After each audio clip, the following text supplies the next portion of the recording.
অন্যদিকে এসএসসির upper primary চাকরি প্রার্থীদের বিক্ষোভ, কোর্ট চত্বরে প্ল্যাকার্ড নিয়ে চাকরি প্রার্থীদের বিক্ষোভ। সরাসরি সেই ছবি আপনাদের সামনে দেখাবো। এসএসসির উচ্চ প্রাথমিকের চাকরি প্রার্থীদের বিক্ষোভ কোর্ট চত্বরে।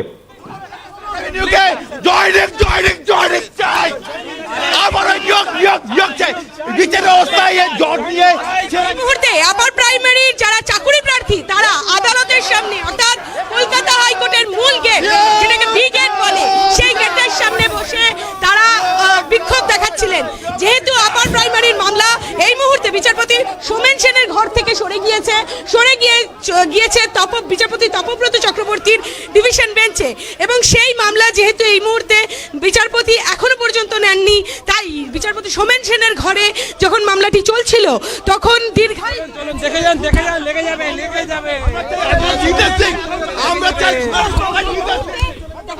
পুলিশের সাথে একরকম ধস্তাধস্তি,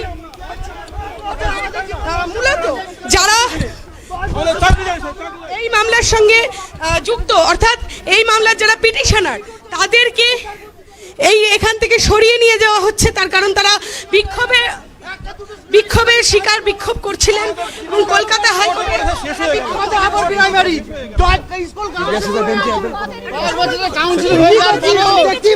আমাদের দাবি ছিল যে আমরা চাকরি চাই, আমাদের বিচার ব্যবস্থার প্রতি সম্মান রেখে আমরা বলছি আমাদের এখানে 90% কমপ্লিট হয়ে গেছিল, কিন্তু আজকে দুই বিচারপতির দ্বন্দ্বের সংঘাতে আমাদের জীবনটা শেষ হয়ে গেল। আমরা এটা চাই না কখনো যে আমাদের জীবন শেষ হয়ে যেতে, আমরা চাইছি নিয়োগ পেতে, আর 10টা বছর হয়ে গেছে। বিচারপতি সোমেন সেনের এজলাসে মামলাটি বিচারাধীন ছিল এবং যে মামলাটি চলছিল শুনানি কক্ষে প্রায় সব কমপ্লিট হয়ে গিয়েছিল, রায়দানের সম্ভাবনা তৈরি হচ্ছিল। এরকম সময় বিচারপতির ডিটারমিনেশন পরিবর্তন হলো। বিচারপতি তপব্রত চক্রবর্তীর ডিভিশন বেঞ্চে মামলাটি সরে গেল বিচারপতি সোমেন সেনের ঘর থেকে। ফলত এতদিন যে দীর্ঘায়িত হলো শুনানির জন্য, সেই শুনানি ফের শুরু হবে বলেই মনে করছে, এবং সেই কারণেই আপার প্রাইমারি চাকরি প্রার্থী তারা আজ আদালতের সামনে বিক্ষোভ সমাবেশ করলেন। তারা বললেন তারা নিয়োগটা চাইছেন। দীর্ঘদিন ধরে ডেটের পর ডেট পড়তে পড়তে সমস্যার সৃষ্টি হচ্ছে এবং তারা কোথাও কি একটা অসুবিধার সম্মুখীন হচ্ছেন। কবে তাদের নিয়োগ হবে এ নিয়েই প্রশ্ন তুলে আপার প্রাইমারি চাকরি প্রার্থীরা আজ আদালতের সামনে নিয়ম ভেঙে তারা আদালতের সামনে বিক্ষোভ দেখালেন। একেবারে অভিরূপা যেমন তুলে ধরছেন আমাদের প্রতিনিধি সরাসরি। অভিরূপা, একটা বিষয় স্পষ্ট হবো যে বিচারপতি সৌমেন সেনের এজলাস থেকে মামলা বদলালো, সেক্ষেত্রে এই মামলা দ্রুত শুনানির ক্ষেত্রে মামলা বিচারপতি চক্রবর্তীর বেঞ্চে পরবর্তী পর্যায়ে কোন কোন অবস্থায় থাকতে পারে?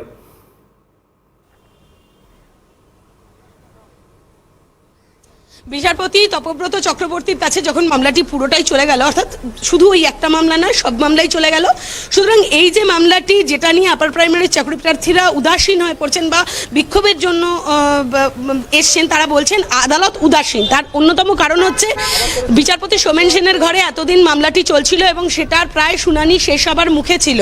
প্রায় সমস্ত পক্ষ বক্তব্য শেষ করে ফেলেছে, আর কিছু বাকি ছিল এবং তারপর রায়দান হবার সম্ভাবনা ছিল। কিন্তু তারই মাঝে এই ডিটারমিনেশন পরিবর্তন হলো। বিচারপতি তপব্রত চক্রবর্তীর ডিভিশন বেঞ্চে চলে গেল বিচারপতি সোমেন সেনের এজলাস থেকে।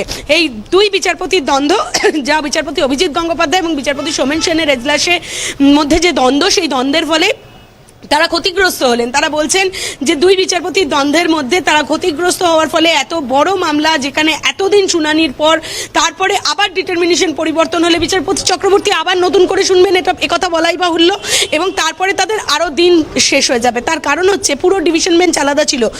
বিচারপতি সোমেন সেনের সঙ্গে বিচারপতি উদয় কুমারের ডিভিশন বেঞ্চ ছিল, আবার বিচারপতি তপব্রত চক্রবর্তী বিষয়টি শুনবেন, ফলত আরও দীর্ঘায়িত হবে। আর সেই কারণেই তারা আজ বিক্ষোভ প্রদর্শন করেছেন এবং বিক্ষোভ প্রদর্শন করে তারা বলতে চেয়েছেন যে এতদিনে তাদের যতদূর এগিয়ে গিয়েছিল কর্মকাণ্ডে, যাই বা রায় হোক না কেন সেটা রায় হতো, কিন্তু তার আগে আবার এই ডিটারমিনেশন পরিবর্তন, আবার ওই বিচারপতির মধ্যে দ্বন্দ্বের ফলে তারা কোথাও গিয়ে একটা শাখের করাতের মধ্যে পড়লেন, অর্থাৎ এগোলেও বিপদ পিছলেও বিপদ।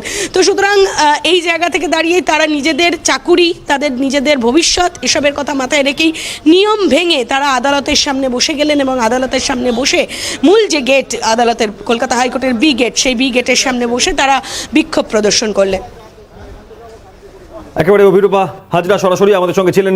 অভিরূপা, একটা বিষয় বোঝার চেষ্টা করি যে এই ক্ষেত্রে এই দুই বিচারপতির দ্বন্দ্বে বিচারপতি অভিজিৎ গঙ্গোপাধ্যায় এবং বিচারপতি সৌমেন সেনের এজলাস থেকে মোট কি কি মামলা সরল এবং সেক্ষেত্রে দাঁড়িয়ে এই মামলার পরবর্তী ক্ষেত্রে যেমন মামলাকারী যেমন সরকার পক্ষের আইনজীবী সব মিলিয়ে পরিবর্তিত পরিস্থিতি কি হতে পারে?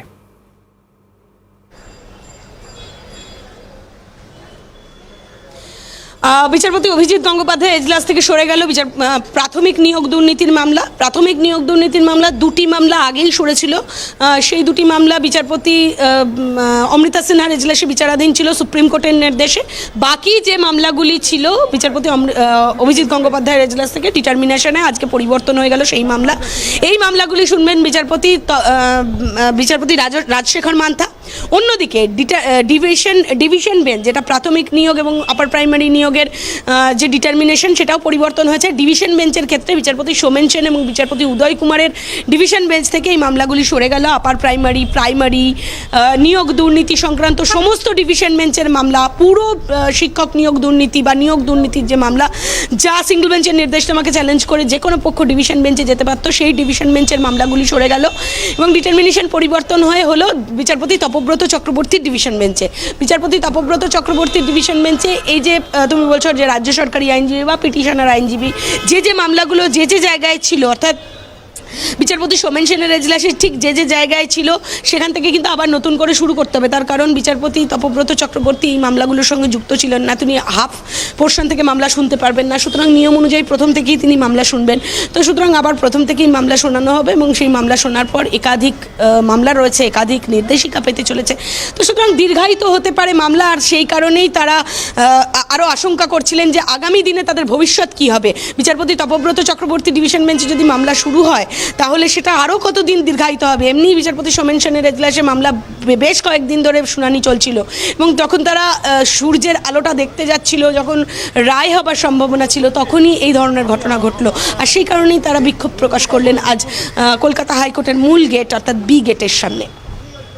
একেবারে অনেক ধন্যবাদ অভিরূপা হাজরা সরাসরি যেমন জানালেন, এবং যে ছবি আপনাদের সামনে তুলে ধরছিলাম যে আপার প্রাইমারির চাকরি প্রার্থীরা তারা আজ কোর্টের সামনে গিয়ে নিজেদের হকের নিয়োগের দাবিতে আজ প্রতিবাদ বিক্ষোভ প্ল্যাকার্ড হাতে স্লোগান দিতে থাকেন। পুলিশ তাদের আটক করে